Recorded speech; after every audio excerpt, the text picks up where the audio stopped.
Hi there, fourth graders. Let's get on with Superfudge. Chapter 2. Coochie coochie coo. Before the end of the week, Fudge asked the big question. How did the baby get inside you, Mommy? So Mom borrowed my copy of How Babies Are Made, and she read it to Fudge. As soon as he had the facts straight, he was telling anybody and everybody exactly how Mom and Dad had made the baby. He told Henry, our elevator operator. Henry smiled and said, "That's a mouthful for a small fry like you." He told the checker at the supermarket. Her eyes got bigger and bigger until Mom said, "That's enough, Fudgy." "But I'm just getting to the good part," Fudge said. "Peter," Mom said, "it's getting very warm in here. Why don't you take Fudge outside?" He saw a pregnant woman on the bus and said, "I know what's growing inside you, and I know how it got there, too." The woman got up and changed her seat. He told Grandma.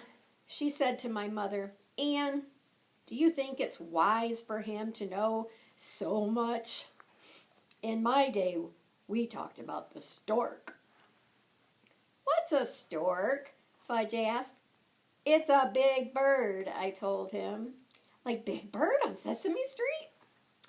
Not exactly." "I like birds," Fudge said. "I want to be one when I grow up." "You can't be a bird," Grandma said. "Why not?" "Because you're a boy." "So what?" Fudge said, and then he laughed like crazy and turned somersaults on the floor. Fudge never stopped talking about his favorite subject. He told his nursery school class, and his teacher was so impressed she phoned and asked Mom to come to school. The children had a lot of questions for her.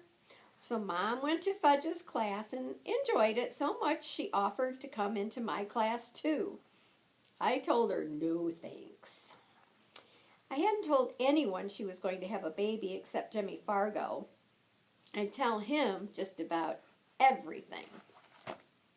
Who is Jimmy Fargo? We read about him in Chapter 1. That's his best friend. And Sheila Tubman knew because she lives in our building and she could see that Mom was pregnant. "She's very old to be having a baby, isn't she?" Sheila asked one afternoon. "She's 34, I said. Sheila opened her mouth. "Oh, she's really old." "She's not old as your mother," I said. I had no idea how old Mrs. Tubman was, but Sheila's sister, Libby, was 13, so I guessed that Mrs. Tubman was older than Mom. "But you don't see my mother having a baby, do you?" Sheila asked. "No, but..." I couldn't think of anything else to say. I didn't understand what she was getting at anyway. When I went upstairs, I asked Mom, "Is 34 old to be having a baby?" "I don't think so," Mom said. "Why?"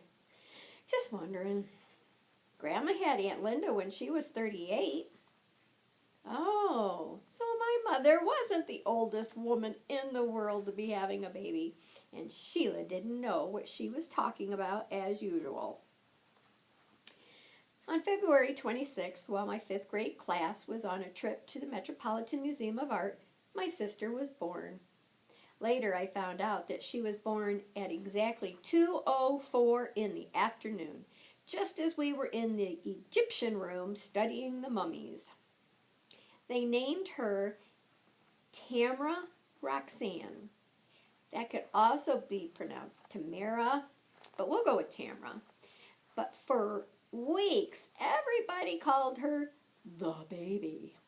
"The baby is crying, the baby is hungry, shh, the baby is sleeping." Soon, instead of calling her the baby, Mom started saying dumb things like, "How's my little Tootsie Wootsie?" as if the baby could answer her. "Does my little Tootsie Wootsie need to be changed?" "Yes, almost always." "Does my little Tootsie Wootsie need a feeding?" "Yes, almost always." And Mom's little Tootsie Wootsy never slept more than 2 hours at a time. Every night I'd wake up to her howls. Turtle, who slept at the foot of my bed, woke up too. Then he'd howl along with her. A regular duet. Do you know what a duet is? If you know what a duet is, put it in the comment below. And I'll be sure to give you a shout out in the next video. By the time she was 1 month old, everybody was calling her Tootsie. Right away, I could see that there would be problems. I tried to warn my mother and father, when she goes to school with a name like that, the kids are going to tease her. They'll call her Tootsie Roll. Or worse. Mom and Dad just laughed. Oh, Peter, you're so funny. Only I wasn't being funny at all. I knew what I was talking about. But there was nothing I could do about it. I had a brother named Fudge, and now I had a sister named Tootsie. Maybe what my parents really wanted was a candy factory. I wondered how come I got off so easily. Tootsie was much smaller than I expected, but she was tough. I found out when Fudge tried to pull off her toes. I just wanted to see what would happen, he explained when Tootsie screamed. You must never do that again, Mom told him. How would you like it if Peter tried to pull off your toes? I couldn't help laughing at that one. Peter knows my toes don't come off, Fudge said. Well, neither do Tootsie's, Mom said. One afternoon, when I came home from school, Tootsie wasn't in her crib. I figured Mom was feeding her, so I went to the bedroom to say hello. Mom was laying on the bed with her hands over her eyes. Hi, I said. Where's Tootsie? In her crib, asleep, Mom muttered. No, she's not. Of course she is. I just put her down a few minutes ago. I looked in the crib, and I'm telling you, she's not there. Mom took her hands away from her face. What are you saying, Peter? Mom, Tootsie's not in her crib. That's all I'm saying. Mom jumped up. Then where is she? We both ran down the hall and into the area where we used to eat. Mom looked into her crib, but Tootsie wasn't there. Oh no, Mom cried. She's been kidnapped. Who'd want her? As soon as I said it, I was sorry. Call the police, Peter, Mom said. No, wait, call Dad first. No, call the police. Dial 911. Wait a minute, Mom, I said. Where's Fudge? Fudge? In his room, I guess. He was listening to records when I put Tootsie down for a nap. She looked thoughtful for a moment. You don't think... We raced down to Fudge's room. He was sitting on the floor, playing with his matchbox and listening to Puff the Magic Dragon on his record player. Where's Tootsie, Mom said. Tootsie? Fudge asked, sounding a lot like when I'm trying to get out of answering a question. Yes, Tootsie, Mom said louder. She's hiding, Fudge said. What are you talking about? We were playing a game, Fudge told her. Who's playing a game, Mom asked. Us, Fudge said. Me and Tootsie. Tootsie can't play. She's too young for games. I helped her, Fudge said. I help her hide. Fudge, Mom said, and I could tell that in another minute she'd really let him have it. Where is Tootsie? I can't tell. She'll be mad. Just as my mother was about to explode, I had an idea. Let's play hot and cold, I said to Fudge. You follow me, and when I get close to Tootsie, you say hot. And when I get far away from her, you say cold. Get it? I like games, Fudge said. Okay, ready? Ready. Let's go.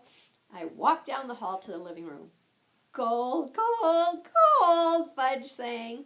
I went into the kitchen. Cold, cold, cold. I went into the front hall. Hot! Oh! Fudge cried. I opened the guest closet. Very hot, watch out, you'll get burned. He jumped up and down, clapping his hands. Tootsie was on the floor of the closet, fast asleep in her infant seat. Mom scooped her up in her arms. Oh, thank goodness, my little Tootsie Wootsie is all right. Mom put her back into her crib, and then she really let go. That was a very naughty thing to do, she shouted. I'm very angry at you, Fudge. But Tootsie likes to play. Had you hidden her before? Yes. You must never do that again. Do you understand? No. You can't carry her around that way. She's not heavy. But babies have to be carried in a special way. You mean like mother cats carry their kittens? Fudge asked. That's right, Mom told him. Fudge laughed. But you don't carry Tootsie in your mouth. No, I don't. But I do carry her very carefully to protect her. Do you love me, Mommy? Yes, very much. Then get rid of Tootsie, Fudge said. I'm sick of her. She's no fun. Someday she'll be fun, and she'll be able to play hide and seek with you, but you have to wait. She's not ready yet. I don't want to wait. I want you to get rid of her now. Tootsie is our baby. I'm your baby. Yes, you're my little boy. No, I'm your baby. All right, Mom said. You're my baby too. Then pick me up like you do Tootsie. Mom opened her arms and Fudge jumped up into them. He rested his head on Mom's shoulder, shoved his fingers into his mouth, and slurped on them. I know it's stupid, but just for a minute, I wished I could be Mom's baby again, too. After that, whenever we had company, Fudgy tried to sell Tootsie. You like the baby? He'd ask. Oh, yes, she's just adorable. You can have her for a quarter. When that didn't work, he tried to give her away. We have a baby upstairs and you can have her for free, he'd say to anyone on the street. When that didn't work, he tried to pay to have someone take her. I'll give you a quarter if you take her to your house and never bring her back.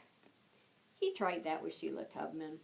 My mother told me when I was born, Libby wanted to get rid of me too, Sheila said. Who could blame her, I thought. But she got over it, and so will you, she told Fudge.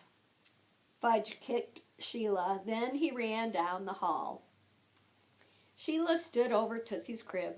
Lucky for her, she doesn't look like you, Peter. What's that supposed to mean, I said. Look in the mirror sometime. Coochie, coochie, coo, she said to Tootsie. We talked to her like she's a regular person, I said. But she's not a regular person, Sheila told me. She's a baby. So, you don't have to make those stupid noises at her. But she likes them. Watch. If I tickle her under her chin, she smiles. It just looks like she's smiling, but really, it's gas.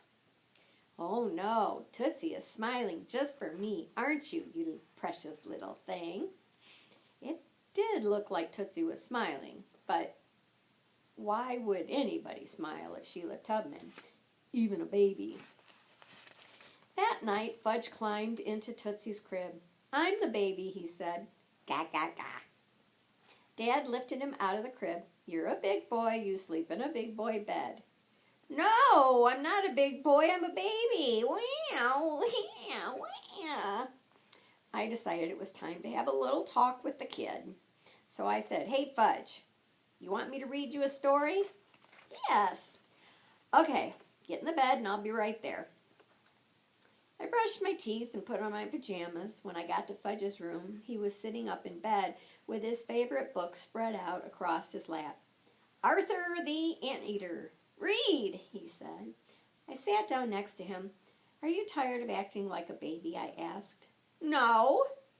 I thought you wanted to be like me. Well, I do. Well, you can't be a baby and be like me, too. Why not? Because babies can't do anything. They just eat and sleep and cry. They aren't even interesting. Then why does everybody think Tootsie's so great? Because she's new. They'll get tired of her pretty soon. It's better to be older. Why? We get more privileges. What's privileges? It means we get to do things she can't do. Like what? Like staying up late and watching TV and all sorts of things. I don't get to stay up late. You do. That's because I'm the biggest brother. But you'll get to stay up later than Tootsie. When? When she's 4 and you're 8. Then you'll get to stay up a lot later and you'll go to school and you'll know how to read and write, and she won't. And, read, Fudge said, sliding down under the covers. Will you stop trying to be a baby? I asked. I'll think about it. Well, that's better than nothing, I said. Fudge fell fast asleep before I'd finished the book. I pulled up his covers and turned out his light. Then I went into the bathroom and studied myself in the mirror. What was Sheila Tubman talking about? I looked the same as always, and why did she think Tootsie was lucky to not look like me? Unless it was my ears. Lately they seemed too big. I tried holding them flat against the side of my head. Not bad, I thought. Maybe I could tape them back every morning before school. But that would be a lot of trouble. If I grew my hair longer, I could hide them. Yes, that's what I do. Grow my hair until it covered my ears. I yawned. When I yawn while I'm looking in the mirror, I can see my tonsils. I went to my room, got into bed, and fell asleep. Who cared what Sheila Tubman thought anyway? I'll see you for Chapter 3.